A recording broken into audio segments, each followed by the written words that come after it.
할렐루야. 네. 네. 이렇게 오늘도 여러분과 함께 주님 앞에 나와 예배를 드릴 수 있음에 감사를 드립니다.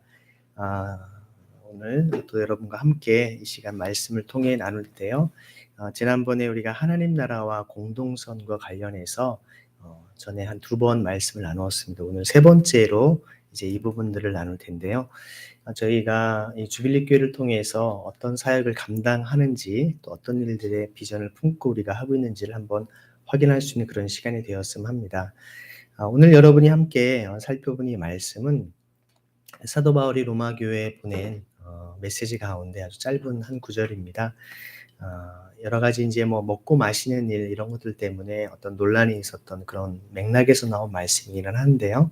서로 화평을 도모하는 것하고 서로 덕을 지으는 게 되게 중요하다라고 얘기를 합니다. 사실 바울은 다른 그 고린도 전서를 통해서 은사에 대해서 얘기를 하면서도 많은 은사들을 할 수 있지만 또 우리에게 많은 일을 할 수 있지만 중요한 건 서로 덕을 세울 수 있어야 된다라고 하는 것들을 굉장히 강조를 합니다. 서로 덕을 세운다라고 하는 것을 지난번에 말씀드린 대로 이것이 우리가 공동선의 개념하고 우리가 밀접하게 연결할 수 있다라고 말씀드렸습니다. 이 공동선이라고 하는 것은 common good이라고 얘기를 하죠. 우리가 신학적으로는 공동선을 공공선이라고 하는 public good이라는 그런 표현으로도 얘기도 하지만 보통 우리가 인류 보편적인 가치를 얘기합니다. 어떤 자유와 평화, 또 정의, 또 우리에게 생명에 대한 소중함 이런 것들을 우리가 어떤 삶의 가치 가운데에서 소중히 여기고 또 더 인류 역사 가운데 그것을 발전시켜 나가는 것들을 공동선이라고 얘기할 수 있는데요. 우리는 사실 하나님 나라의 통치 원리를 좀 실천하는 그 희년 공동체를 갈망하면서 이곳에 주빌리 교회를 작년 1월에 개척을 해서 시작을 했습니다. 이곳 카페에서 1월부터 이제 시작을 했는데 여러분이 아시는 것처럼 제가 일반 기성교회 목회를 사임하고 대학 청년들을 위한 교회를 새롭게 시작을 하겠다라고 얘기를 했습니다. 일반적으로는 목회자분들이 이렇게 어린이 사역, 청소년 사역, 또 청년 사역, 교구를 맡고 그 다음에 담임 목회를 하는 게 일반적인 수순입니다.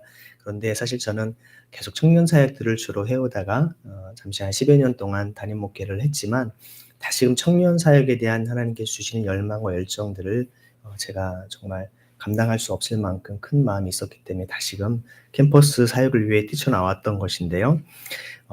사실 외국인 유학생이라든지 그 일반 대학 청년들도 쉽게 만날 수 있는 곳이 아쉽게도 일반 교회보다는 이런 카페 공간입니다.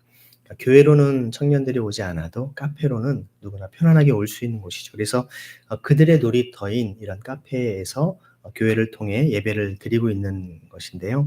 이것도 여러분이 아시는 것처럼 2019년 5월부터 시작을 해서 청년들이 여기에서 창업이나 취업에 또 알바에 좋은 발판이 되고자 했고요. 또 나름대로 여러 청년들이 작지만 그들의 생계에 도움들을 받아왔던 것을 알 수 있습니다.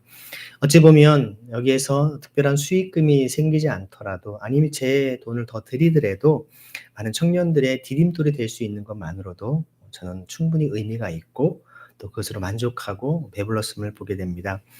사실 우리 배유한 전사님은 2019년 5월 이 카페 처음 시작할 그때부터 알바를 같이 했습니다. 지금까지 같이 카페 일과 또 교회 사역을 같이 하고 있는데요. 사실 여기에서 우리가 북촌 지역이 여러분 아시지만 이 종로, 또 안국동, 또 인사동 이런 데 여러분 단순하게 그냥 우리가 하나의 그냥 옛 도시라고만 보기에는 어떤 많은 역사와 전통을 자랑하는 그런 곳이기도 합니다. 바로 옆에 경복궁을 비롯해서 어떤 조선 500~600년의 그런 기난 역사의 많은 여러 가지 문화유산들이 곳곳에 스며들어 있는 곳입니다. 물론 이곳에 주말마다 많은 외국인들이 관광객들이 와서 한복을 입고 또 사진도 찍고 또 궁이나 맛집을 찾아다니면서 하지만 이런 것들은 사실 여러분 아시는 것처럼 그냥 생활문화입니다. 문화적인 측면에서 보면 우리 배를 채우는 것이죠.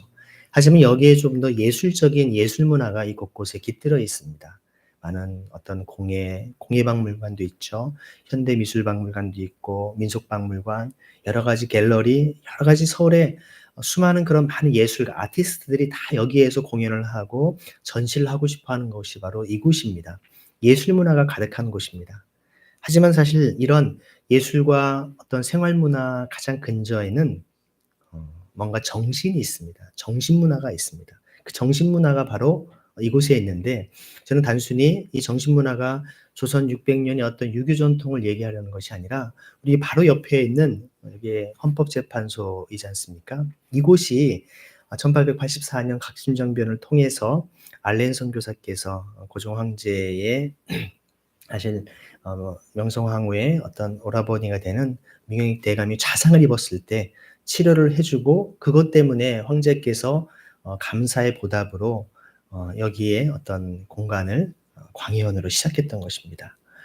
이곳이 바로 사실 한국 개신교의 어떤 시작과 맥을 같이 잇는 그런 중요한 장소이기도 합니다. 바로 옆에서 우리가 다시금 영적으로 하나님을 예배하고 찬양하는 그런 곳으로 삼고 있는데요.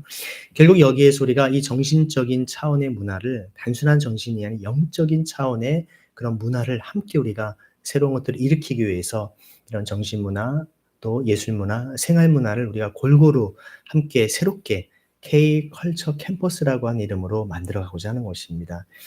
제가 K컬처 캠퍼스라고 하는 용어는 우리가 K팝, K푸드 뭐 이렇게 얘기하는 것처럼 K컬처, 한국의 여러 문화, 근데 그 문화의 근간에는 한국 사회가 이렇게 여러 사회에, 여러 나라에 많은 영향력을 끼치게 된 중요한 이유 중에 하나는 바로 그 밑바탕에는 정신적인 것이 있는데, 그것이 바로 하나님을 경외하고 예배하는 기독교적인 정신, 또 뿐만이 아니라 인류 보편적인 소중한 그런 사상들이 얼이 담겨 있다라는 것입니다. 그런 것들을 함께 우리가 배우고 나누고 공감할 수 있는 장을 마련하고자 이곳에 함께 한 것이죠. 그래서 여러분 아시는 것처럼 2030 청년들은 어떤 자기 인생에 있어서 취업을 준비하거나 혹은 창업을 준비하기 위해 많이 이렇게 분주합니다. 하지만 인생의 경험이 많지 않다 보니까 어디로 어떻게 해야 될지를 잘 모릅니다.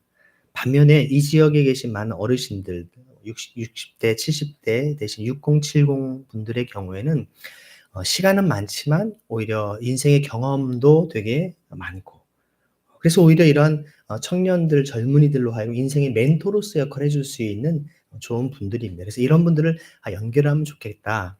한국 사회가 사실 아시지만 북과 남과 북이 분단돼 있고, 또 동과 서가 여러 가지 이념과 갈등으로 또 분열되어 있지 않습니까? 심지어 여러 가지 정치적인 이유 때문에도 그런 경우가 있는데, 갈라치기 때문에 어떤 세대 간의 어떤 이걸 단절시켜 버리고 서로 갈등 구조로 만드는 이런 안타까움이 있습니다.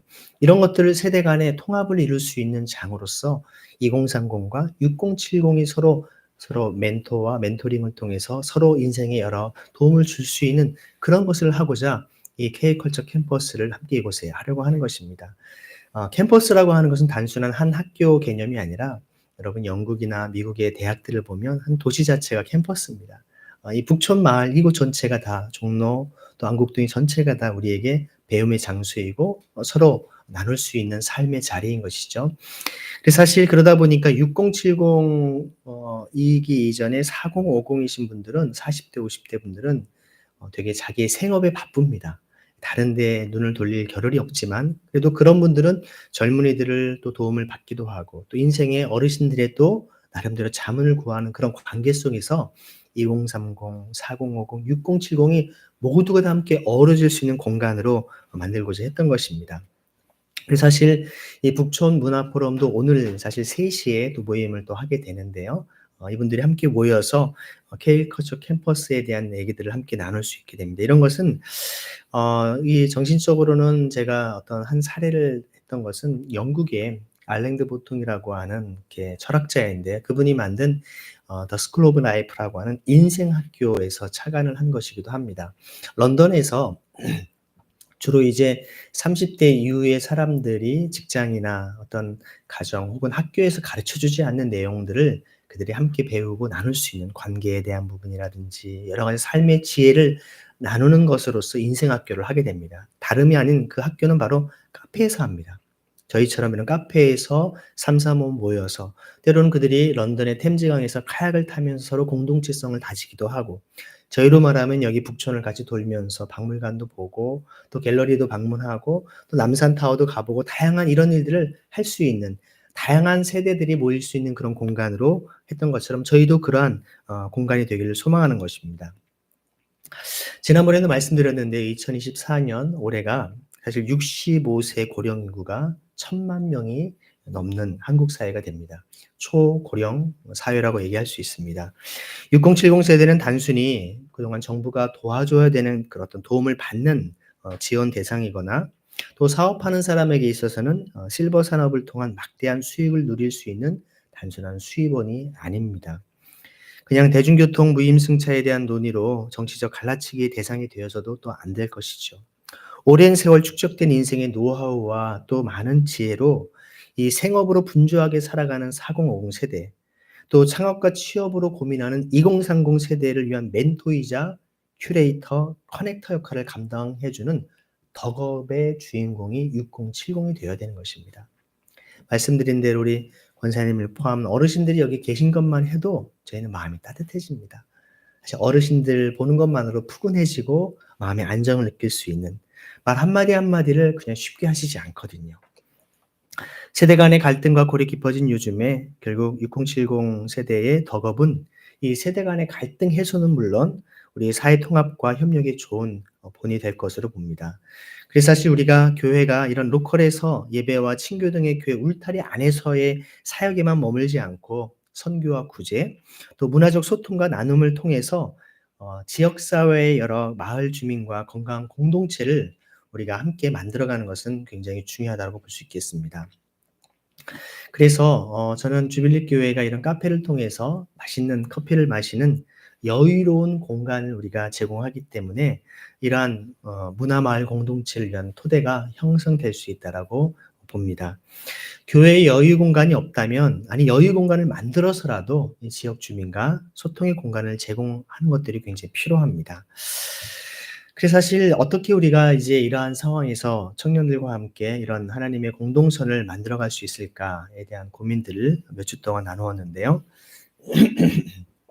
무엇보다도 이제 청년들로 하여금 올바른 교육의 어떤 자리 또 의식 개선의 기회들을 제공할 필요가 있습니다. 저도 최근에 이제 숭실대학에서 소그룹 셰프를 비롯한 여러 사역들을 준비하면서 지난 한 주 동안 저도 굉장히 이제 연구 개발 보고서를 쓰느라고 좀 분주하게 거의 며칠 밤을 막 새고 했었는데요. 과목을 몇 개를 개설을 준비를 하고 있습니다. 그것은 그냥 과목이 아니라 학생들이 어떤 그 현장에서 실천할 수 있는 보통 커뮤니티 베이스드 러닝이라고 하는 그런 용어를 쓰곤 하는데요. 실제로 현장 학습을 함께 병행하는 예를 들어서 봉사활동을 해도 단순히 그냥 어떤 교수님이 어디 가서 봉사활동 하십시오 해서 다 정해놓은 걸 가서 하는 게 아니라 어떤 대학생들 스스로가 그 지역사회에 어떤 필요와 문제가 있는지 이주민이나 유학생들이나 또 노동자들이나 주변에 어려운 상황에 있는 분들이 어떤 도움이 필요한지를 본인들이 먼저 파악을 하고 그럼 어떻게 도울 수 있는가를 스스로 프로젝트로 그것을 준비하고 계획을 해서 한 학기 짧기는 하지만 본인들이 그것을 실제로 수행을 할 수 있게끔 하는 그런 과목을 여러 개를 만들고 있습니다. 그래서 결국에는 단순히 그냥 사회봉사 인증을 받은 그것으로 만족하는 정도가 아니라 본인들이 실제로 프로젝트를 기획하고 또 준비하고 커뮤니케이션 하면서 그 수행을 하고 나면 학기가 끝나도 이 일은 계속돼야겠구나 하는 그런 도전을 받을 수가 있고요. 뿐만 아니라 개인적 차원이 아니라 당연히 어떤 지자체라든지 또 여러 협력 단체들, 정부 기관들과 함께 연계하지 않으면 안 된다는 것을 알게 되기 때문에 장기적으로는 어떤 사회의 변혁과 개혁을 위한 그들의 캠페인과 여러 운동들까지 이어갈 수 있는 그런 발판이 된다고 봅니다. 지속 가능한 그런 실제 사회, 지역사회와 함께 연계되는 그런 사회봉사 혹은 그런 프로젝트를 할 수 있는 공간 프로젝트를 준비를 하고 있는 것입니다. 이런 것들을 준비하고 있는데요. 기존에 제가 여러 대학들, 주요 대학들의 사회봉사 프로그램들을 제가 다 함께 리서치를 해보았습니다. 주로 사회복지학과가 있는 학교들은 많이 하게 되는데요. 말씀드린 대로 해외 봉사를 한다든지 그런 교수님들이 어떤 지역 아동센터라든지 어려운 그런 분들과 함께 연계를 해서 다양한 봉사활동을 하긴 하는데 대부분은 수동적입니다.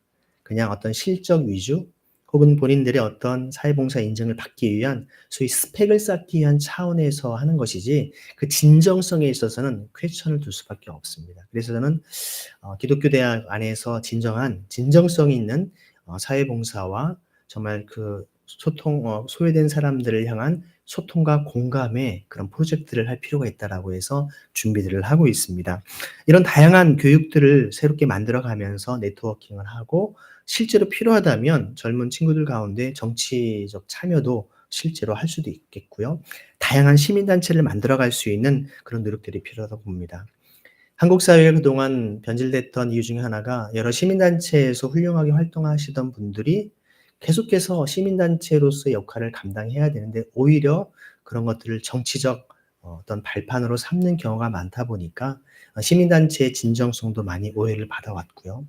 사실 교회마저도 이런 하나님 나라와 공동선을 위해서 어떠한 정부와 어떠한 그런 정당이든 상관없이 계속 끊임없는 공의로운 목소리를 내야 되는데 어떤 정당에 야합을 한다든지 또 그들의 편이 되어서 한쪽에 치우친 얘기를 했던 안타까움들을 보게 됩니다.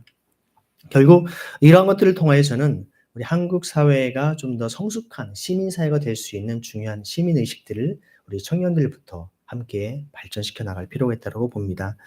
그래서 이런 것들을 위해서 여러 가지 자기 개발도 필요하지만 멘토링들을 진행을 하려고 합니다. 그런 것 가운데 하나가 숭실대학에서 있는 소그룹 채플의 경우가 아주 좋은 사례일 수 있죠.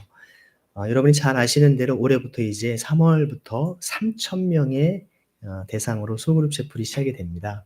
여러분 3,000명이면 인원이 적지 않습니다. 3,000명을 소그룹으로 이제 편성을 우리 배 전사님이 다 지금 그 여러 가지 조율을 다 행정제행을 하고 계신데요. 약 한 390개 정도 그룹이 되죠. 390개의 소그룹이 됩니다. 여러분 그냥 채플하면 그냥 한 1,000명 앉혀 놓고서 그냥 강사가 한 번 얘기하면 끝납니다. 그렇게 하면 편할 수 있는 건데 1학년부터 3학년까지 6학기를 필수로 이수해야 되기 때문에 매 학기 한 10,000명씩 체풀을 해야 되거든요. 그러니까 1,000명씩 한 10번 하면 되는 것을 1학년들을 대상으로 수요일, 목요일 오전 10시 반, 오후 1시 반, 3시 이렇게 목요일도 마찬가지로 6번을 나누어서 그렇게 많은 그룹들을 해야만 되는 굉장히 준비하고 세팅하고 쉽지가 않습니다. 적어도 한 400명 가까운 소그룹 리더가 필요하다는 것이죠. 이 소그룹 리더들을 멘토라고 표현하고 있는데요. 이 멘토가 이번에 한 200명이 지원을 했습니다. 200명의 멘토분들이 1인당 한 2개 정도의 수업을 들어가서 섬기다 보니까 실제 이 400여 개에 가까운 이런 모든 소그룹을 다 커버할 수 있는 것이죠. 감사한 것은 이따가 제가 사진을 좀 보여드릴 건데요. 학생들이 많은 변화가 일어납니다. 채플 시간에는 그냥 팔짱 끼고 잠자거나 음악 듣거나 자기 스마트폰 보는 그런 경우들이 허다한데 그 시간에는 서로 이야기하면서 정말 자기의 삶의 변화를 모색하는 좋은 기회가 된다라는 것입니다. 단순한 일방적인 그냥 주입식 교육이 아니라 함께 소통하고 공감하고 때로는 힐링과 마음의 감동을 주는 그런 귀한 시간들로 되고 있다는 것입니다. 그런 어떤 경험들이 또 다른 사람들 위해 섬길 수 있는 그런 기회가 되었으면 좋은 것입니다. 이런 과정을 통해서 실제로 어제도 제가 아이 좋은 세상에 총회에 가서 함께 회의를 하고 또 식사를 하는 가운데 거기 이사장이신 그 이제 권사님이시기도 한데요. 저한테 물어보세요. 아니 목사님 어떻게 그렇게 수백 명의 멘토분들이 자원봉사로 그를 하는 것을 모으실 수가 있으시냐고. 그러니까 사실 그분들이 돈 받고 오는 게 아니거든요. 다 자원봉사로 옵니다. 대학 교수나 강사들처럼 강사료 주는 것도 아니거든요. 그냥 그분들이 와서 자원봉사로 하는데도 그렇게 열정적으로 하는 그 이유가 도대체 뭐냐라고. 여러분 아시지 않습니까? 우리가 복음을 위해서, 잃어버린 영혼들을 위해서 우리가 기꺼이 그들을 도울 수 있다면 얼마든지 자기의 시간과 물질과 마음을 드리는 것이 우리 크리스찬들의 마음이 아니겠습니까?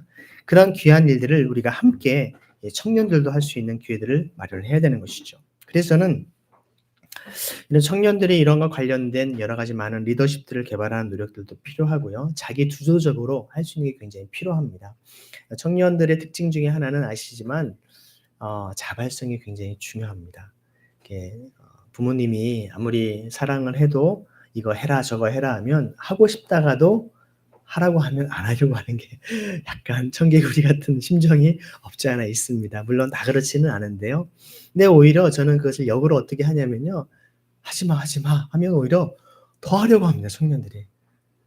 예전에 그리스도 대사관에 있으면서 청년들 함께 아침에 기도회를 하겠습니다. 저녁에 성경 공부하겠습니다. 하지 말라고. 다른 친구들 방해되니까. 너네만 하면 괜히 영적으로 너네는 되게 우월하고 다른 친구들이 영적으로 괜히 열등감 느끼는 그런 거 하지 말라고 했더니 목사님이 왜 기도 모임이나 성경 공부를 하지 말라고 하세요? 하지 말라니까. 그럼 어떻게 하냐고. 그럼 너네만 몰래 조용히 하면 내가 허락을 하겠다고. 그럼 저희만 몰래 조용히 하겠습니다. 그래서 또 다른 팀도 또 하겠다고 하고 저는 하지 말라는데 자꾸 합니다. 어찌 보면 저의 마음 깊은 곳에는 당연히 좋고 감사하죠. 저희 성경 공부하면 어떨까요? 야, 누가 너네 그걸 도와주려고. 저도 나나 전도사님 못 도와줘. 바빠. 우리끼리 할게요. 너네끼리 하면 내가 허락을 할게. 정 모르면 연락을 하되 자주 연락을 하지 마. 이렇게 얘기를 해도 청년들의 마음에는 하나님에 대한 알아가고자 하는 열망과 열정이 막 불타오르기 시작하면 감당할 수 없습니다. 나오지 말래도 자꾸 나오고 그렇게 하는 것이죠. 그래서 이런 청년들의 어떤 열정과 그들의 마음의 비전들을 우리가 동기부여하고 도전하는 것들이 굉장히 필요합니다. 저는 캠퍼스 사역을 오랫동안 하면서 많은 청년들에게 그들의 인생을 이래라 저래라 제가 감히 그럴 수 있는 자격이 있을까? 하나님께서 한 사람의 인생을 다스리시고 주관하시는데 내가 어떻게 함부로 한 청년의 인생을 이래라 저래라 할 수 있을까? 좀 나의 월권이 아닌가라는 생각 속에 어떤 얘기를 쉽게 하지 못했습니다. 하지만 기도하던 가운데 주님께서 분명히 깨닫게 하신 마음 중에 하나는 무엇이냐면요. 하나님의 말씀 앞에 그들의 심령이 부딪히도록 도전하고 하나님 나라에 대한 꿈과 비전에 정말 그것을 도전하지 않는 것은 나의 직무유기라고 하는 것을 깨닫게 하신 것입니다.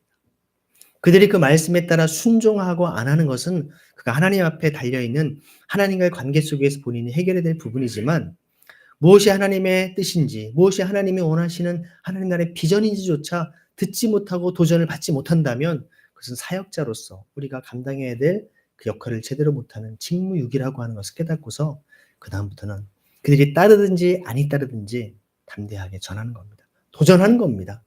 확신 가운데 함께 그 길을 가자라고. 나는 못하지만 너만 해라가 아니라 나도 그 길을 가고 있으니까 우리 함께 그 길을 가자라고 도전할 수가 있는 것입니다.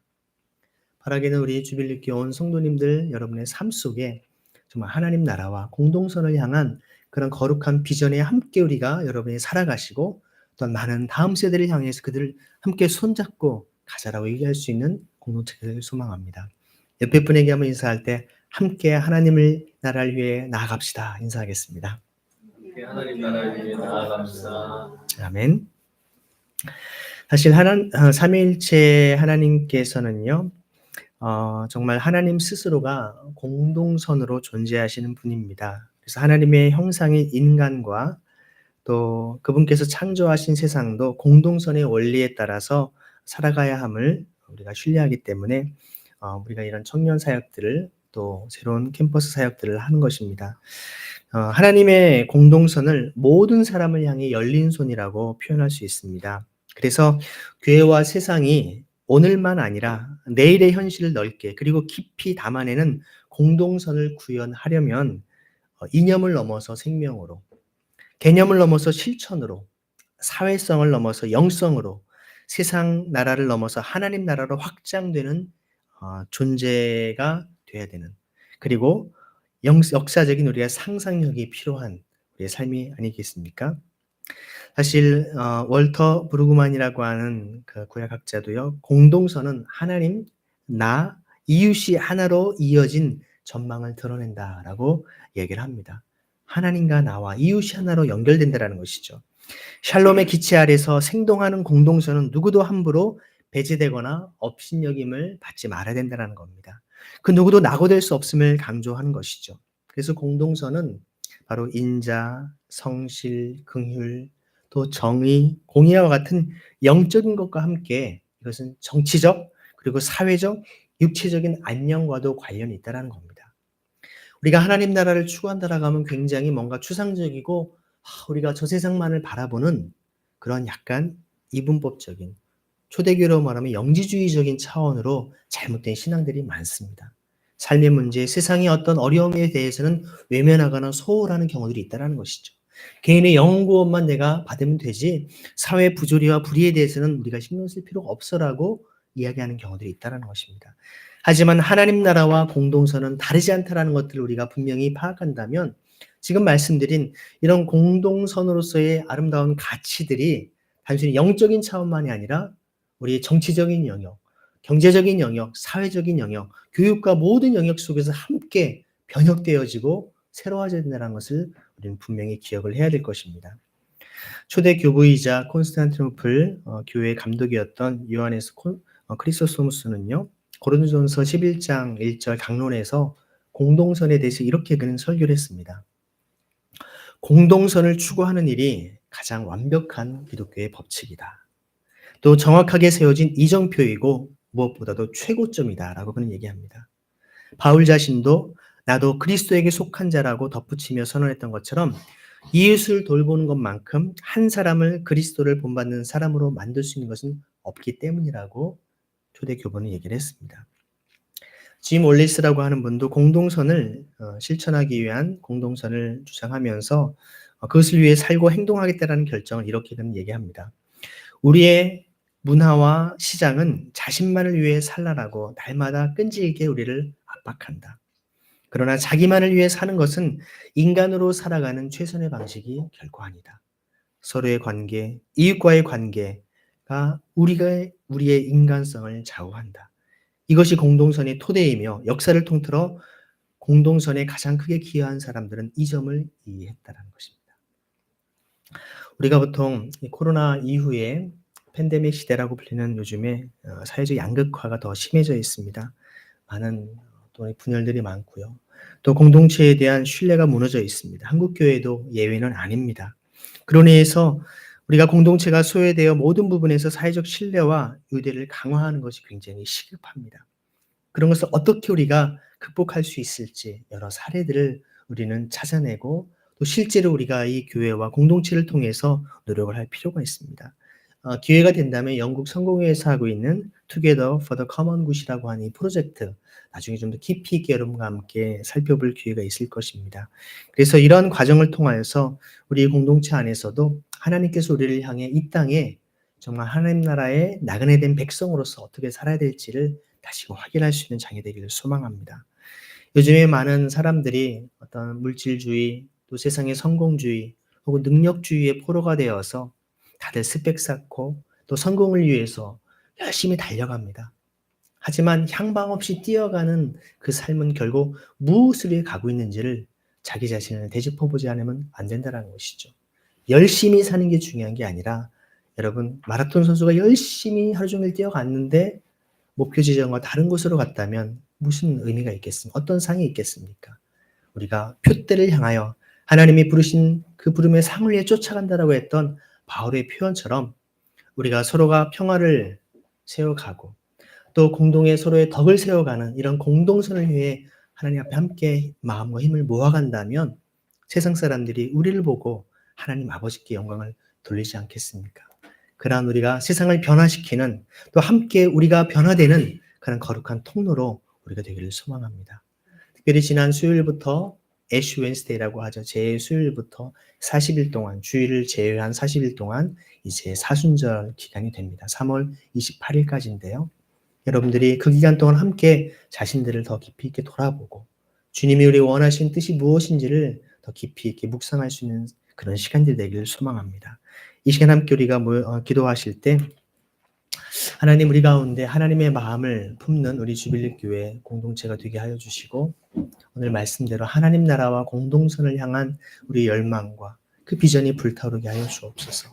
세상의 성공과 돈벌이를 위해 살아가는 우리의 평범한 인생이 아니라 거기에 우리가 하나님이 기뻐하시는 거룩한 산지사의 삶을 살아갈 수 있도록 우리가 주님 앞에 더욱더 하나님 나라를 향하여서 또 그런 청년들을 불러일으킬 수 있는 하나님의 거룩한 마중물, 또 영적 불쏘시개 되도록 우리를 사용해 달라고 이 시간 함께 합심하여 기도하도록 하겠습니다. 기도하시겠습니다.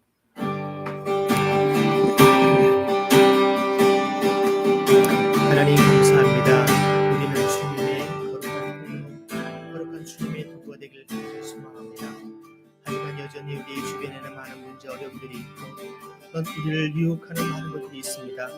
세상에서는 여러 빠른 속도와 빠른 성공을 위해서 많은 것들이 우리에게 재촉하며 우리를 몰아가고 있지만 그것은 결코 하나님 나라와 이웃을 섬기는 삶이 아니라 오히려 자신을 파멸로 이끌어가는 우리의 파멸과 죄악과 죽음의 길인 것을 우리는 압니다. 주님이가 우리의 자신의 그런 분주한 삶의 길에 돌이켜서 하나님이 원하시는 그 비전, 하나님이 바라보시는 그 나라를 향하여 나아갈 수 있도록 인도하여 주시고 주님께서 허락하신 그 거룩한 비전과 하나님 나라 공동체를 향하여서 우리가 함께 손붙잡고 갈 수 있도록 다음 세대를, 청소년과 청년들, 어린 세대를 하나님 앞에 나아가 이끌 수 있도록 사용하시고 인도하여 주옵소서. 주님의 마음으로 나아갈 수 있는 삶이 되게 하시고 거룩한 비전 앞에 함께 주님의 영광을 드러낼 수 있는 그런 삶으로 우리를 이끌어 주옵소서. 하나님의 살아계신 은혜를 소망하고 우리 가운데 서로 덕을 세워가며 하나님의 크신 사랑 은혜를 맛볼 수 있는 은혜 베풀어 주옵소서. 주님 함께하여 주옵소서. 우리 심령을 함께 하시고 우리에게 놀라운 은혜와 사랑 베풀어 주옵소서. 주님을 찬양합니다. 주님 감사합니다. 하나님 아버지 감사합니다. 오늘도 우리에게 거룩한 은혜와 사랑을 부어주시고 주님께서 우리를 향하신 그 사랑과 은혜가 무엇인지를 다시금 깨닫게 하시니 감사를 드립니다. 주님, 세상에 많은 사람들이 허탄한 것, 썩어 없어질 것, 이 땅에서 사라질 것에 우리 인생을 허비하고 있지는 않습니까? 우리가 다시금 이 사순절 기간에 주님께 초점을 맞추어 믿음의 주 온전케 하신 예수 그리스도를 바라봄으로 우리가 가야 할 곳, 우리가 사모하며 우리가 행해야 할 것이 무엇인지를 다시금 깨닫게 하여 주옵소서. 평화를 세우며 서로의 덕을 세울 수 있는 공동선을 행하는 우리의 삶이 되게 하여 주옵소서.